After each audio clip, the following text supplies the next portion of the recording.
Hello, everyone. We're here after today's press conference. We heard from Gus Malzahn announcing that Jarrett Stidham will be this year's starting quarterback. What do you guys think about the decision? No, I'm kidding. It's the decision everybody was expecting. I think long expected since he signed with Auburn in mid-December, and really in the spring when everybody saw what he could do. I think it was amazing what he was able to do throughout the spring, and then in the A-Day game, all the pressure was on him. He hadn't played football in about a year, and he came out on fire. I think Mike? He was like 12 or 13 to start passing, and then missed a few passes, but. The guy was on fire. He was obviously the best quarterbacks Auburn's had on the field over the last couple of years. And Gus Malzahn actually kind of admitted to it today when I asked him, hey, when did you kind of have an idea? There's always a time when you say, hey, this could be an idea of being your guy. And he said, I think in the spring you saw how talented he was.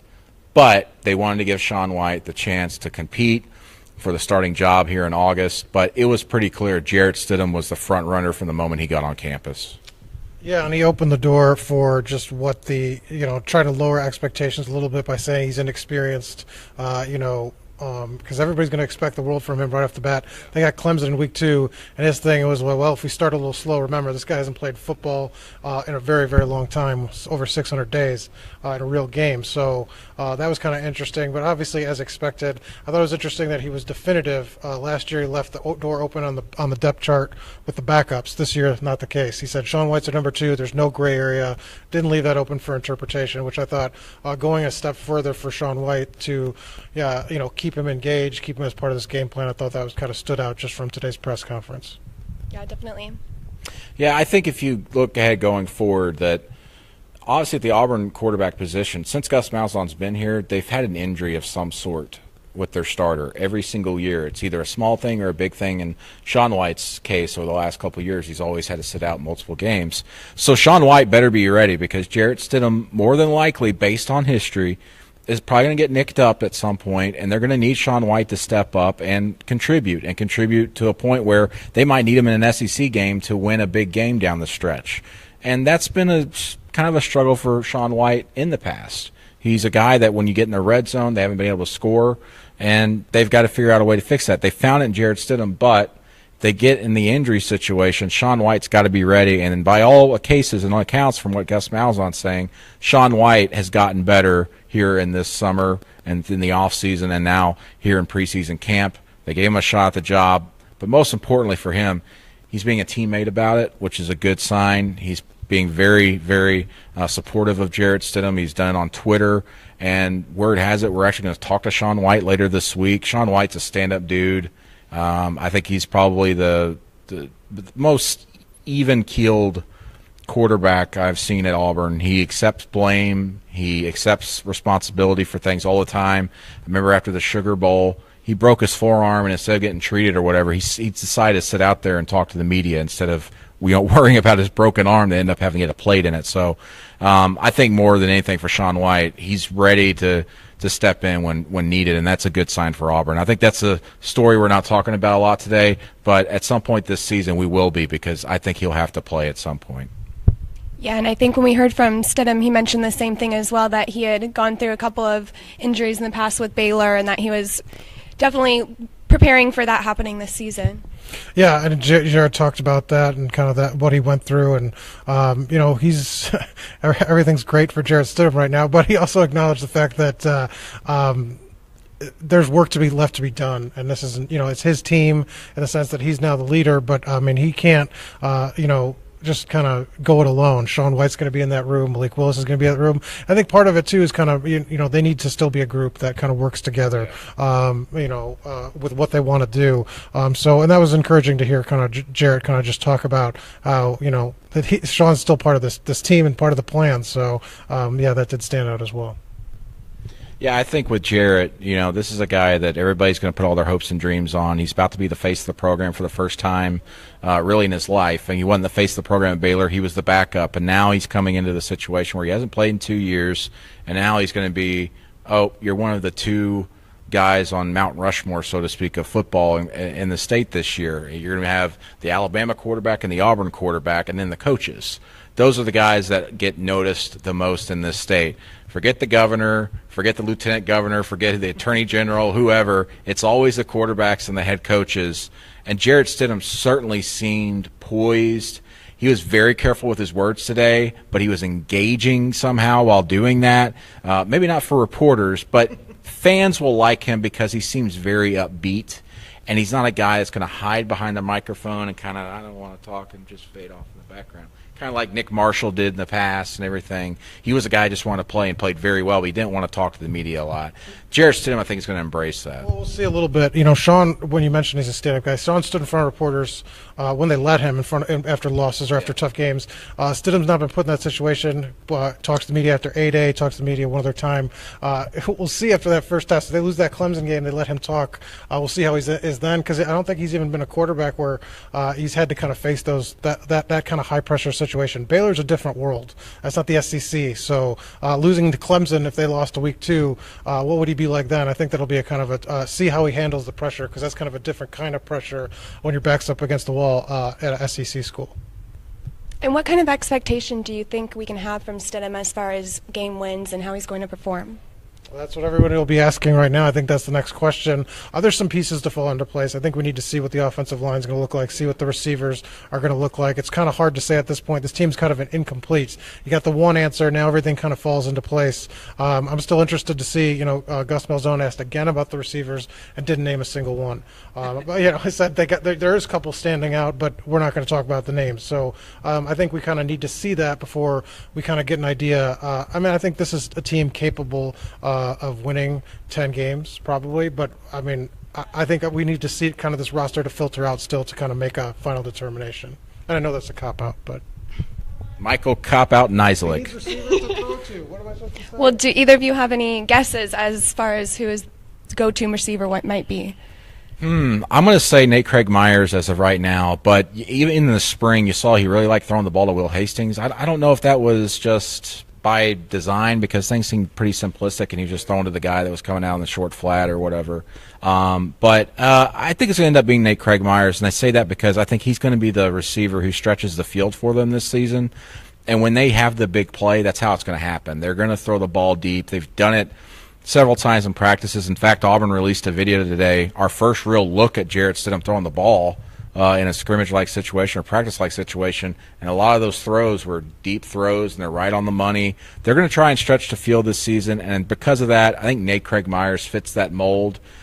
There will be role players, but I think Nate Craig Myers will be the guy that has the big numbers by the end of the season. But, it could be a number of guys. You got guys in that class alone, Kyle Davis, Marquise McClain. Wouldn't be surprising to me if either of those even took up. Or a veteran guy, he's only a couple of years, but Darius Slayton as a guy that could be on the outside now feeling more comfortable. Sal Cannella, 6'5", how could you not find that guy if you're throwing around the ball?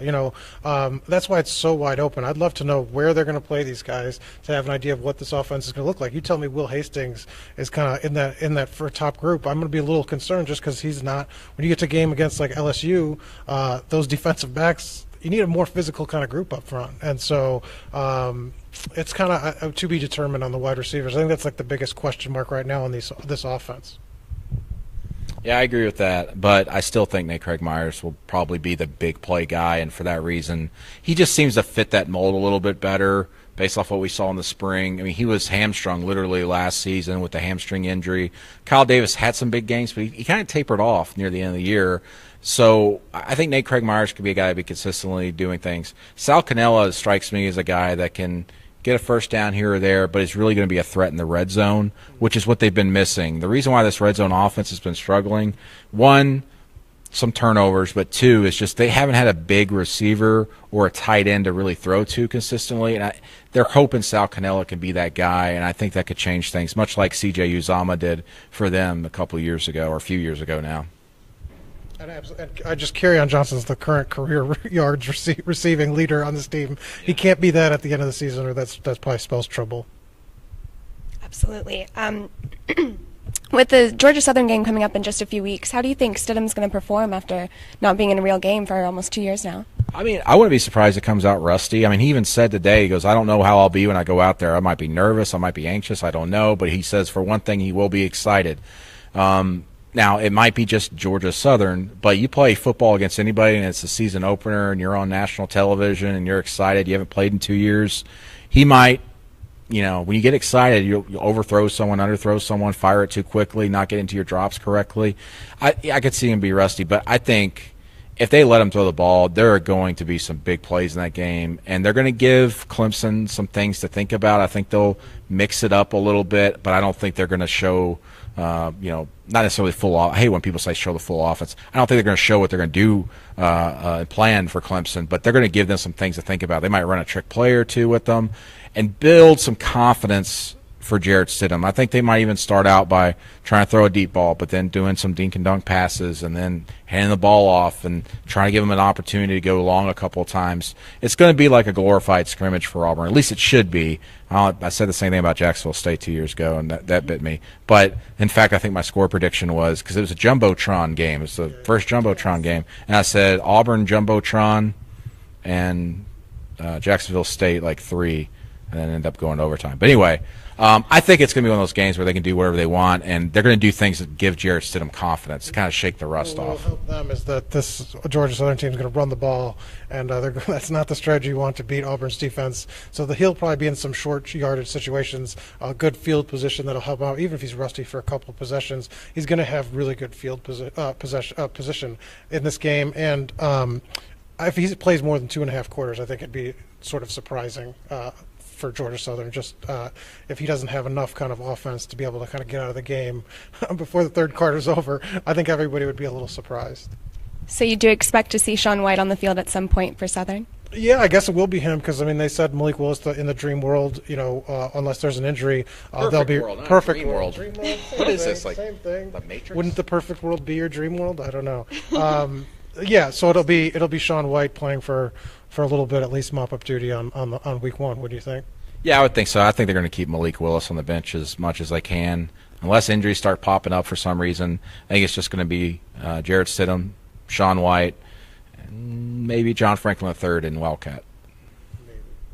Do you think it would be possible for Gus to redshirt Malik Willis? Yeah, I think like you said, I think in a perfect world that's what they want to do. They want to be able to give him some more experience with the scout team and then also just being in the meeting room and watching how these guys prepare for games because he's never done it before.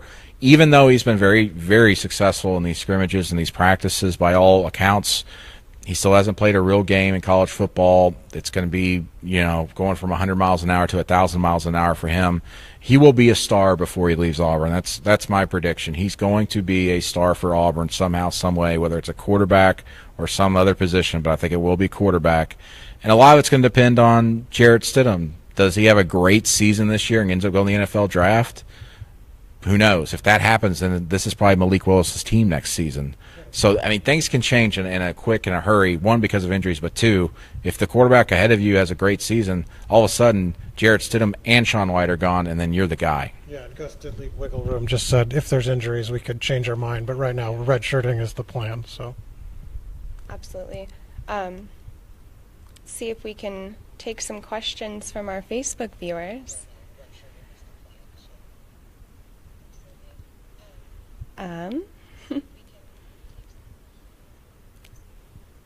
Mike, you look very bald. I do? Oh, that's not good. That's the light. No, that's me. Okay. It's contagious. It's coming across the screen. Well, we're not getting many questions right now, but as long as we do well against Southern, do you think that it's possible for us to beat Clemson? I don't think those two games have very much to do with each other. I think Clemson will be sort of its own thing. I'd be more interested to see what Clemson starts out with because they have some questions on their depth chart just that need to be answered with the talent that they lost to the NFL last year. Would probably be the more interesting question. Yeah, I think Clemson, I've said this before, the reason why I think I give Auburn the edge in that game, even though it's on the road, I think the defenses will be comparable, but Auburn will be a little bit ahead of Clemson offensively, and that'll be the difference.